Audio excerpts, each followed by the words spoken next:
don't sleep enough. I don't feel. All right. Okay, so let's get started. So 1/3. That's about how much of our lifetime we actually spend sleeping. So figure if we're spending that much of our time sleeping, it's got to be pretty important. So why do we sleep? Oh, I just did too fast on my QB. All right. So what is the purpose of sleep? What happens? First, consolidating memories. So it takes kind of the things that you experienced during the day, what you learned, things that happened, and kind of compartmentalizes them in different parts of your brain. It restores energy for your brain as well. Okay. Brain plasticity, are you familiar with that term? Mm-hmm. So it's kind of like your brain's ability to sort of adapt and at things that come at you during the day. Clearing waste from the brain. So one of the things that happens during sleep time is your brain actually shrinks slightly and the cerebrospinal fluid comes in and sort of washes your brain, and it's a way of removing toxins. So that's another thing that happens during sleep. Strengthens our immune function.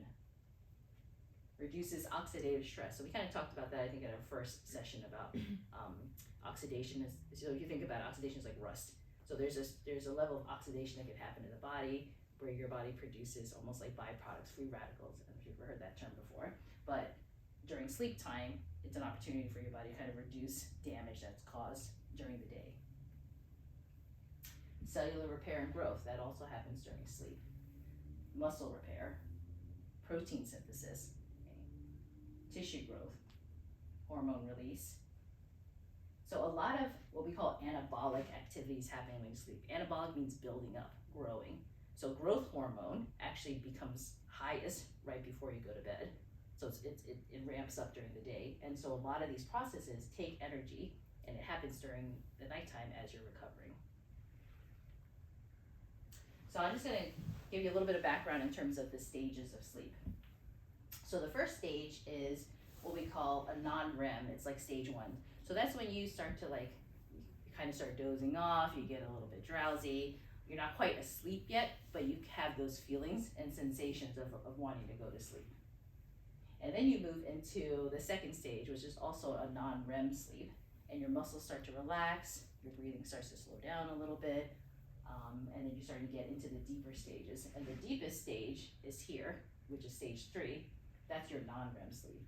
This is where a lot of the magic happens. Like all the stuff that I talked about in the last slide, a lot of that happens in this non-REM stage, the recovery, the repair. This is when your heart rate is the lowest.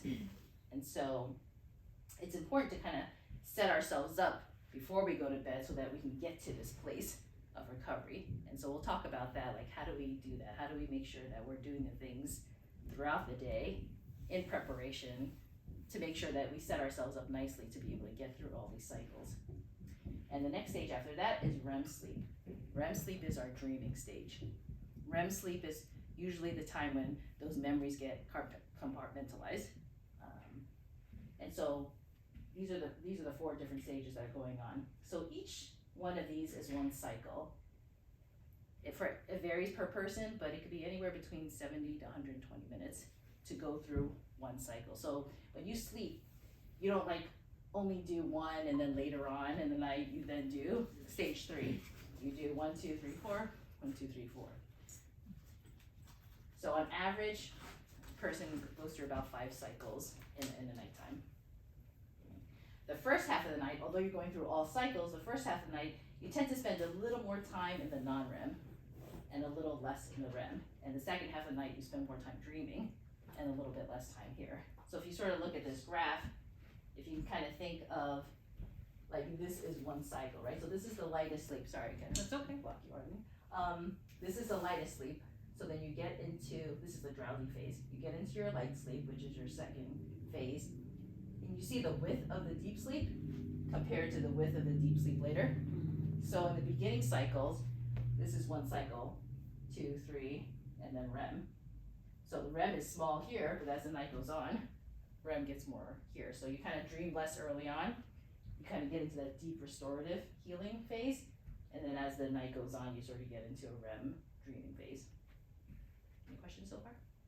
So it's just kind of some background information for you. So the other thing, have you heard of circadian rhythms? Yes. Right, and so we all have circadian rhythms, so, you know, if there's different, in the natural, if everything's going well, what would normally happen is melatonin, which is kind of one of the hormones that kind of helps us feel drowsy and sleepy, that is at its lowest in the morning, because you need to wake up, and as the day progresses, that level goes up to get you sleepy towards the end of the day. Cortisol, we talked about, our stress hormone, kind of keeps us alert. That is its highest in the morning because it's trying to get you up, and then that by the time you go to bed, should be at its lowest so you can relax. Our body temperature also goes down during the night, and that helps with the sleep as well. So that's just kind of a normal circadian rhythm. But what often happens is when we have sleep disturbances, this is out of whack. Mm-hmm. It's just one piece of the puzzle that could potentially be off that would be causing sleep disturbances. All right, so what are some of the consequences of not sleeping well? One, we have decreased insulin sensitivity. So in one of our earlier talks, we talked about insulin, and insulin's job is to get glucose down in from your blood. So let's say you have a higher carbohydrate meal, your blood glucose goes up. Insulin's job is to help bring that glucose back down to baseline and take that extra glucose energy and store it away or use it. When we don't sleep well, our insulin's ability to work goes down. So it doesn't work as well. It doesn't clear out the glucose as well. So reduced glucose clearance. So let's say you ate let's say you're chronically sleep deprived. If you were compared to someone who sleeps well and you ate the same meal, you would have a harder time getting your glucose down compared to somebody who does sleep better. Increased cortisol. So when we talk about those circadian rhythms, those things kind of get screwed up. So if you have, higher stress, let's just say you're a person who has a lot of stress at work or whatever it is, and what's supposed to happen is as the day goes on, your cortisol comes down, maybe yours just stays high all day. It actually never really comes down that much. So it's really hard. So somebody like that would have a tough time falling asleep because they kind of don't get into the phase of being able to be relaxed enough. You also have increased ghrelin, so hunger hormones. So when you don't sleep enough, I don't know if you've ever noticed it, the next day you tend to be hungrier. So working with that is you have decreased leptin. Oh, she's back. Hi, everyone. You want to sit here or here? Where do you want to sit? Thank you. So the other thing that can happen is you can have decreased leptin. So leptin is your satiety hormone. So not only are you now hungrier, you actually have less hormone of what makes you feel satisfied. So that combination together is going to make you want to eat even more. So on the studies have shown that people who don't sleep well, have sleep disturbances, actually have higher cravings, and the cravings they tend to have are more of like salty, sweet, high carby type of foods. I can't relate. Huh? You can't relate at all? Yeah. So, so because of that, there's also an increase. Well, I think not just because you're eating more, but the decreased insulin sensitivity, the reduced glucose clearance. So if you think about it, you're not sleeping well, you're eating more things that are not good for your blood sugar, and your body's having a tougher time clearing it out. That's going to result in increased risk of obesity. It also, there's a lot of studies out there with sleep disturbance, and it's increasing risk for diabetes, metabolic syndrome, increased inflammation. So sleep disturbances also cause your body to make pro-inflammatory compounds. So there's more inflammation going on in your body. And when you look at all chronic disease, the one common denominator across everything is inflammation. And so that's like one of the first things that starts to happen, fostering chronic disease growth. We have a question here. Yes, Is it okay to question Oh, yeah, go ahead. your presentation? it's fine, go ahead. So would it be like people have dessert after dinner or dessert before they go to bed, and so it looks like that would be a bad idea. Well, Is that a bad idea to have sugar before you go to bed? I mean, so the one thing that happens is that our insulin, so when we talked about circadian rhythms before, insulin actually has a circadian rhythm. So just historically, we were designed to eat during the day and not so much eat at night. And so as the day progresses, we become less insulin sensitive, meaning our insulin doesn't work as well. So if you were to have let's say dessert after lunch versus dessert after dinner, your body will handle it better if it was after lunch than it would if it was after dinner, just because as the day progresses, you become less insulin sensitive. So even outside of you not, let's just say you slept well, that's already a difference between day and night. And then if you add in that you also are chronically sleep deprived, your insulin doesn't work even more than just the fact that it's in the evening. That make sense? Mhm. Yeah. So certainly the later it is, the worse. You know, if you're an early dinner eater, like 5, and you're not going to go to bed till like 10, it's like 4 or 5 hours, you're okay there. But we'll talk about some strategies, like in terms of timing, when it makes sense to stop eating and so forth. But we talked earlier about one of the important things with sleeping was strengthening your immune system. So with the opposite, when you're sleep disturbances, you're much more likely to get sick and get colds. You have impaired cognitive function, so your ability to think and focus, to pay attention, those are all more difficult. Impaired emotional management, and we've all seen kids that don't. We've all seen kids that didn't get their naps and how they're just like meltdowns and they can't handle anything. Like there is definitely a level of that as adults. We don't get on the floor and throw a tantrum, but maybe we know some people who do. But for the most part, we have a tougher time handling things. And there's a lot of studies showing that there is definitely an increase of risk of dementia and specifically Alzheimer's with sleep disturbances. You know that what I mentioned earlier about the brain shrinking, and then there's just like the washing of it. So, with Alzheimer's, there's I don't know if you've heard of it. There's something called like the amyloid plaques that build in the brain. So part of that is sort of cleaned up when they do that brainwashing thing. So if you're not getting the sleep properly, you're not getting that removal of waste and potentially, more higher risk of those amyloid plaque buildups. All right. So how many hours do you get a night? Depends. On average, what do you guys? 6? Not together, not all at once. Okay, right. Yeah. Yeah, on and off, collectively, Yeah, 6. usually 2 and 4. Okay. Okay. But you said you're a good sleeper. 8. Okay. All right. How much do you get to sleep? 7 to 8, I try. Okay. It's more for people. So for adults, the sweet spot is like 7 to 8 hours. That's kind of what we want to shoot for. Of course, it's different for kids versus adults. Babies sleep all day long, and that's because they're in this huge growth and development phase. But I would say for us, that's kind of what we want to shoot for, is to get 7 to 8 hours. Too little is not enough. Too much is not good either. Okay, so reasons for sleep disturbances. Why are we only getting 2 to 4, or whatever it is? What could be some of the contributing factors to that? Sure, that's so small. So modern society demands. So if you think about it, back when we were hunter-gatherers, we could look for our food, we ate it, it was dark, they sat around, and then they went to sleep. There wasn't a lot of night things going on.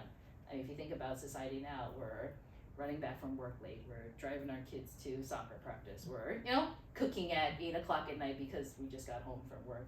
Whatever this modern society demands, you're trying to meet a deadline or something.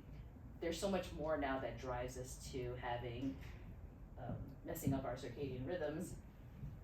Things aren't aligned anymore, we're stressing out. So there's enough things in our modern society that can cause disturbances, and it's not as easy as it used to be.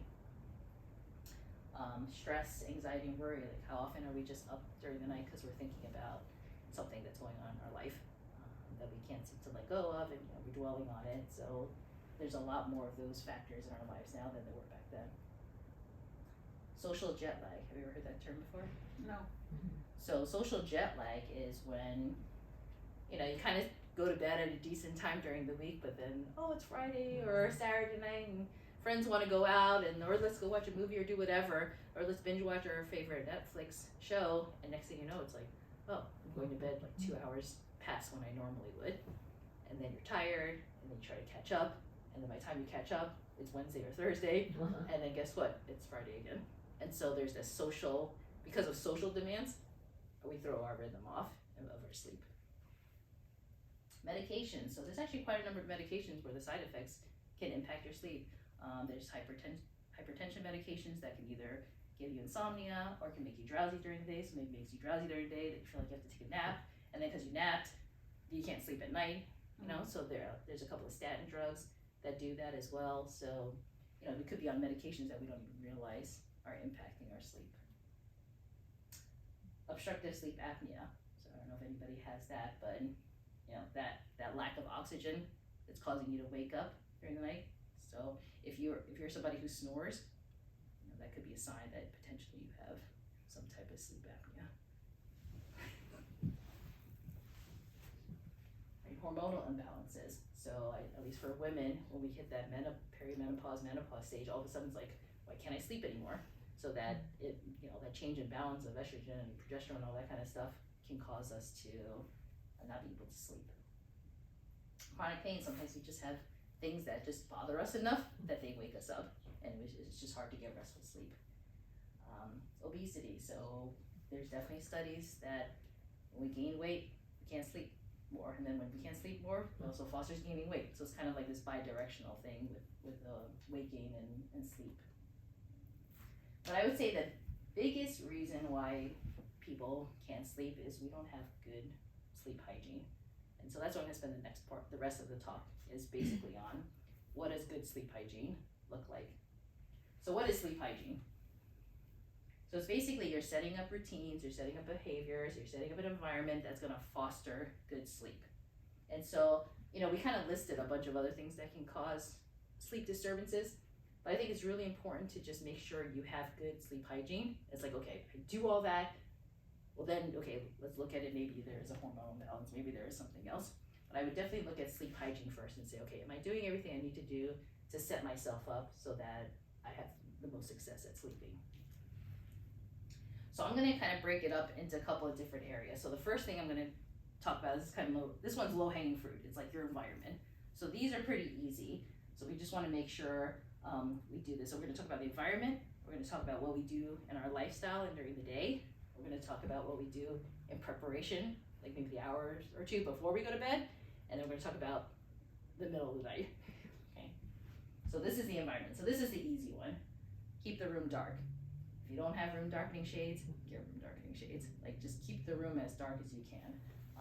Even like we got rid of like the clock in our room because of the light from that. We got rid of, there was something else we had that we got rid of too. That just that little bit of light was enough to just bother us. So now, you know, we try to keep it as dark as possible in there. The ideal temperature for sleeping is 65 degrees. So you want it cooler, not frigid. You do want it cooler to sleep. So there are definitely studies with that. And this is a side plug. So one of the best purchases we ever made was we bought this bed that actually is temperature controlled. Like everyone looks at mattresses and say, oh, I want to get the one that I can move my, like you can adjust. I think it all comes down to temperature. It's not really how it feels on it. Is it soft enough? Is it hard enough? If the temperature's right, it feels great. So like you can make it cooler, you can make it warmer. I don't know. To me, I felt like that was a game changer once I found the right temperature to sleep in. Again, I mean, these seem basic, but comfortable, loose-fitting clothing. Just making sure you're comfortable when you go to bed. Making sure you have a comfortable mattress, pillow, drown out noise, earplugs, fan, white noise for some people. They need that. Sometimes too quiet, they can't sleep. So just having some kind of background noise. Limit the electronic devices in the room. Ideally, you don't even want your TVs in the room. And really it's because of the EMF waves. So just everything's Bluetooth connected, Wi-Fi connected. So there's constantly like waves going around. And for some people are really sensitive to that. So I know there's individuals who will put a timer on their Wi-Fi, their router. Yeah, internet. Wi-Fi, Wi-Fi router, yeah. So that it shuts off, because everyone's going to bed anyway, no one's online. During the night, shut your router off so that the waves are off. Put your phone in airplane mode. So even when your phone's like not right next to you, but charging somewhere else, there's still Bluetooth things and everything it's connected to. Just something to consider. you know, if you can have dimmable lights, that's even better, because like, let's just say you do have to, let's say you can't sleep and you are gonna get up, you don't wanna just turn the lights on like full. Like if you have the ability to just have a dimmer, that would be nice, so the lights are still kind of low, but then not so much that it's really waking you up, so you can try to go back to sleep. And keep non-electronic options, you know, for relaxation handy. And we'll talk about some of those options, but like if there's a book or if there's, you know, something that you can do if you do wake up, like have those in your room. So like set everything up. You may never use it, but just have everything there ready to go, so you're not in the middle of the night saying, okay, well, I could read a little bit, but then I gotta go down to, you know, downstairs to go get it or whatever. Just have things there ready.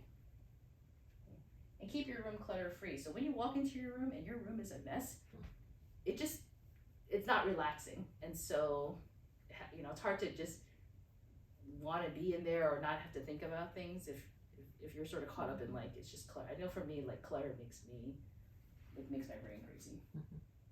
Okay, so that's environment. So it's just some basic stuff. All right, so let's talk about some lifestyle modifications. So these are the things that we're doing during the day.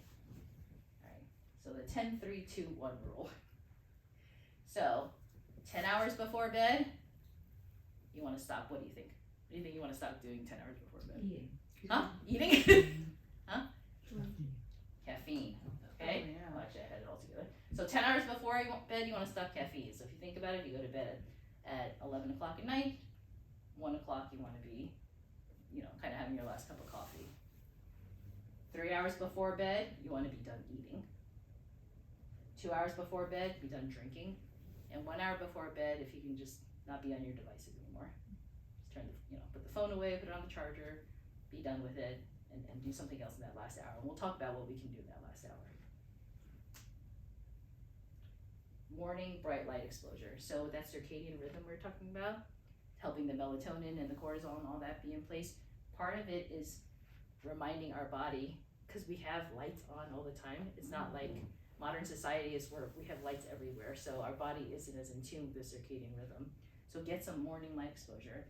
Sit by a window if it's too cold to go out, or if it's warm enough, just sit outside for a few minutes before you go to work or something, just to get some of that morning light. Again, it just helps with the circadian rhythm. Be physically active during the day or at 6 p.m. So that seems to work too. Yeah, but being able to be physically active will make you more tired so that you will sleep better. There's a lot of studies showing the link between exercise and sleeping better. But you also don't want to exercise too late, because exercise raises cortisol. So we want to have enough time in there so that our cortisol can come down and then we can sleep. Avoid alcohol. So a lot of times we actually use alcohol to go to sleep. Have a glass of wine in the evening, get a little bit relaxed, and feels like, and we think it's actually helping us sleep, but it's not. It's a different type of like depressant that's happening. It's not a natural way of going to sleep. Avoid sleep disturbing substances. So like the gummies. I mean, I don't, everyone takes these little, you know, marijuana gummies now before bed. Like, oh, just relax. It's the same thing with like a glass of wine. They may have half a gummy, or they'll do this just to help them relax. But again, it's not natural sleep that you're having. And so it would be interesting to sort of see what the cycles are, you know, to track that, how that's different from going to sleep after drinking a lot or doing the marijuana versus what it would be naturally. But again, we want to try to avoid sleep disturbing substances. Limit napping. So if you are going to nap because you're just so super tired, then at least try to keep it under 30 minutes. But if you can avoid napping, then I would avoid that. Reserve the bed for sleeping and relaxing. So don't bring your laptop in the bed or do other work. You know, hang out in your bed and do stuff. You want your mind to sort of think, when I go in my room and I sit in my bed, like it's time to sleep, and it's not for doing these other things like watch TV in your bed. You know, those are things that definitely have been linked to poor sleep. Keep hydrated during the day, so that when nighttime comes and it's 2 hours before, you're like, oh my goodness, I'm so thirsty, and now you're just chugging all this water because you realize you hardly drank during the day. So just be more conscious of drinking during the day so that you can avoid having to drink a lot more in the evening time and then having to get up and go to the bathroom. Avoid sleeping pills for extended periods of times. I mean, sometimes when you haven't been able to sleep for a really long time, you just really need sleep. You know, some people may take sleeping medication, but the more you use it, the more your body's gonna become dependent on it, or you're not gonna be able to sleep. And the same thing with the alcohol and the marijuana. It's a different type of sleep. You're not necessarily getting the same restorative sleep you would normally. And prioritize sleep, meaning sometimes it's okay to say no to stuff. Like, you know, friends wanna go out or there's something going on and it's like, you know what, I really wanna just go to bed on time today. It's okay. Like, it's okay when you know, like, you need that in order to get you through the week. Manage your stress. I know, easier said than done. Alright. And go to sleep when you're tired. A lot of times, I hear this all the time where it's maybe 9 o'clock and they're like, I'm sitting on the couch and I'm so tired, I could fall asleep right then. But then they don't. They're like, oh, but it's only 9, so let me just stay up and watch one more show, or let me go do something else. And then they get ready and then they go to bed. It's like, oh, I'm not tired anymore. Listen to your body, like, go to bed. You know, if you're tired at 9:30, then go to bed at 9:30. Like, don't worry that you're gonna wake up at 3. Like, just listen to your body. So if you're tired, go to sleep. Alright, so that's kind of like some of the stuff in the day. So now, like, the time leading up to sleep, we're preparing for sleep. Set up your sleeping schedule. So I think it's important to have consistent wake up times and consistent bedtimes as much as possible. And I know things come up, you're somewhere, there's a wedding, I don't know, whatever it is where it can't be that way, but as much as you can, have consistent time. So think about to yourself, like, based on my life and everything I have going on, what is a realistic sleep schedule I can have? Studies have shown that between 10 and 10:30 is like the best time to go to sleep. But it's kind of early for a lot of people. They're like 10 o'clock, that seems early. But I didn't know. I get up early. Yeah, but Sounds good. but if you can sort of look at 10:30 and 7 to 8 hours from then, and then also you can work backwards. What time do I have to get up for work? Right. And then say, okay, well, based on that, well, then I really need to get to bed at this time. So, you know, what's hard is that our bodies adjust to whatever we put it through. So if even though you might be chronically sleep deprived, you still feel okay, like you manage to get through every day. But that doesn't necessarily mean that that's what's best for you. So really think about, okay, if I have to wake up at 6 every day, then I need to get to bed at this time. So sort of figure out what that is for yourself. Make gradual adjustments. So if right now you're going to bed at midnight every day, it would be unrealistic to say tomorrow I'm going to start going to bed at 10. So just bring it down like half an hour. Okay, instead of midnight, I'm going to shoot for 11:30 for the next 3 or 4 days and do that and see how I feel. And then again, inch it up a little bit more. So make gradual adjustments. It's much more likely to be successful if you do that. Because otherwise, if you go too early, you're just going to be laying in bed, awake, and get frustrated, and it's going to be counterproductive. Create a nightly routine or a wind down ritual. So that could be, you know, so like if we follow that 10-3-2-1 rule, so an hour before your devices are gone, well, when am I going to do that last hour? You can, you know, maybe I'm going to read. You see that? Oh, I see. Sorry. You know, maybe you want to read a little bit, maybe you want to meditate, maybe you want to pray, maybe you want to journal, whatever that is for you.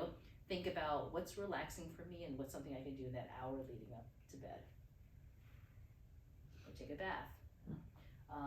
Keep your routine consistent. So a lot of times people will say to me like, oh, well, I tried it, but it didn't work. It's like, you can't do it once or twice and expect that it's going to change. You kind of have to commit to doing something for at least a couple weeks and see if it really can make an impact. Budget 30 minutes to wind down. So let's say you put away your devices an hour before, you know, don't do busy work up until like you're ready to go to bed. So even though you put your phone away, it's like, well, what else am I gonna do? Oh, let me clean my room. So like, I wouldn't do that all the way up to bedtime. Like, give yourself a good 30 minutes to say, I'm gonna do something that really just brings my mind down. Blue blocking glasses. So if you are going to be on your devices in the evening time, I would recommend using blue blocking glasses.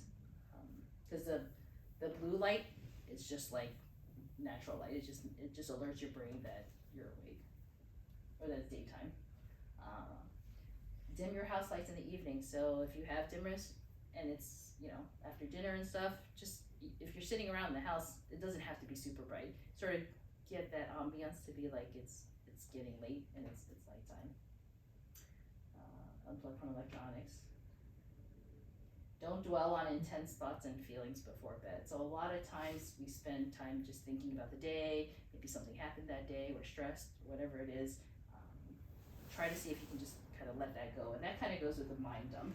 So one of the things that I'll recommend to folks is to have some kind of journal or notebook next to their bed.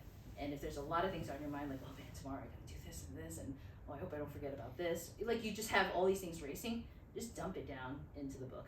Just write down whatever it is that's running through your head, put it down, and you won't have to worry about forgetting it because it'll be there in the morning. So, and just let it go. Or if there's something bothering you, just put it down. Just dump it out, focus on gratitude, think about something positive before bed, and then just let it go. Try different relaxation methods. So in that winding down time, maybe you just do some stretching. You know, maybe you do some meditation. Now there's a bunch of different apps now. There's one called Calm, right? That has a bunch of different things you can listen to before bed.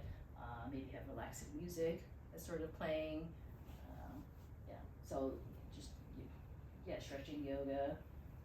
There's a bunch of different things, like gentle yoga. Journaling, taking a bath, reading, right? So those are all things that can be done. So that's the time leading up to sleep. So let's say you do all that, okay? Now it's the middle of the night, you got up to go to the bathroom, came back to lay down, and it's like, wide awake, right? So one thing, I didn't write this one down, is what I try to do when I have to go to the bathroom is, I don't know if this is like a trick I play in my mind, I don't open my eyes all the way. I kind of walk to the bathroom like this, like enough to see where I'm going, and then I go to the bathroom, my eyes still like kind of shut, and then I walk back to my bed, and for somehow that works better than if I'm just like going to the bathroom. It's like you're just trying to tell your body you're not actually awake, so it's like sleepwalking, you know. So that's something that I do to help. But let's just say you do that, come back to bed, you're still awake. Then one thing you do not want to do is turn the lights on in your room. Like, do not turn the lights on. Keep them off. Okay. Don't decide, well, let me look at my phone. That bright light, as soon as it hits you, you're not going to go back to sleep. So really try to avoid the temptation of going to grab your phone when you can't fall back asleep. Again, try some of those relaxation techniques. So I like doing deep breathing. So that's something, because you want to do things that doesn't require a device. So maybe it's deep breathing, counting, you know, whatever it is for you, something that's just relaxing, that you can try to get yourself to get back to sleep. But I find deep breathing to be very effective. It's a meditation. So I know the apps, we don't want to turn on our phones with it. So what I do is I'll look at the apps during the day and kind of learn the techniques that they do and teach, and then try to remember that for later. So if they'll be like, oh, breathe like this during, you know, to do the relaxation, I'll try to remember that and apply that at nighttime because I don't want to turn on my phone. So you can kind of learn some things from YouTube or whatever and utilize those at night.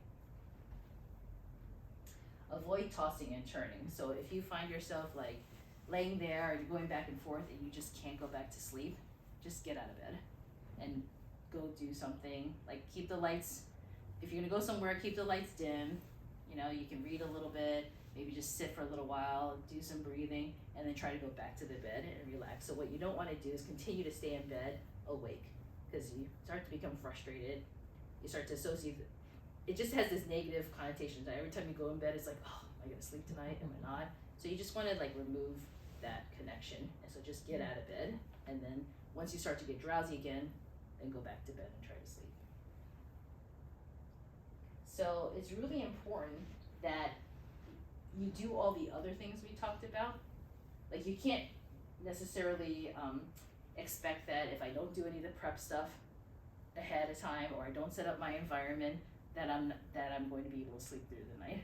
So I would, definitely want to get yourself set up for success beforehand, so that hopefully these things don't even happen. But to just work on this, and expect that, okay, well, why do I keep waking up? Like, I'm trying this, I fall back asleep, but the next day I'm up again. Like, you want to do some of the prep stuff, so it's important to recognize that. Okay, so I kind of gave a little chart just as an overview of, like, there's a lot of information here, there's a lot of different things I can try, like, what should I do?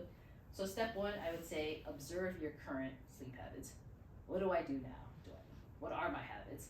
Do I have any good hygiene, or do I not have anything in place? So figure that out. What is my current situation? Then is, okay, based on what we learned today and the things you could do and try, and your current sleep habits, what are like the top 3 things I think I could do that would be kind of like low-hanging fruit? Like, okay, right now I notice I look at my phone right up till when I go to bed. So maybe, okay, that might be one thing that could have a big impact, so let me just try that. So identify kind of like the top 3 things of your current habits that you can work on. And stay consistent. Do those few things for a couple weeks and see if you notice any improvements. Oh, maybe I'm not getting up as much as I used to be, or I'm sleeping a little bit later into the night than I was before. Great, okay? So what we want to do after that is, if that's working, go and pick a couple more things to try and modify and see if you can implement. If you tried those few things and they didn't do anything, then pick some other things to work on. Maybe those weren't ones that were really impacting you. I would try to still continue to do those good hygiene ones, even if you felt like it wasn't doing much, and just add in some other ones to see if those help as well. Alright, so if you've done all that, doesn't seem like anything's helping, you can consider adding in some supplements. So magnesium is a great supplement to have, and you can take that before bed. It relaxes your muscles. It's supposed to help with sleep.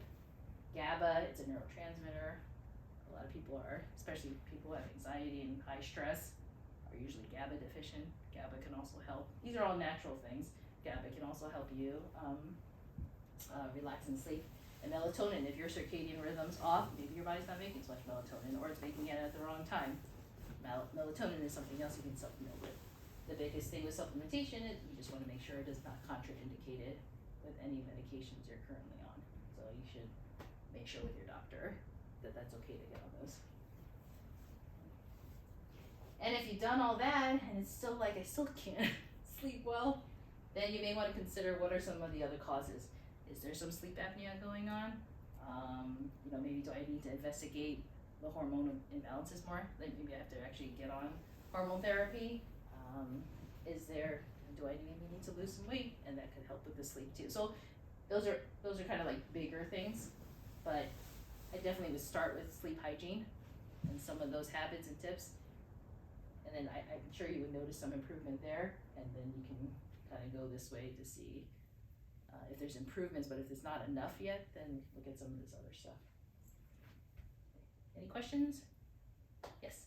This is so weird because I was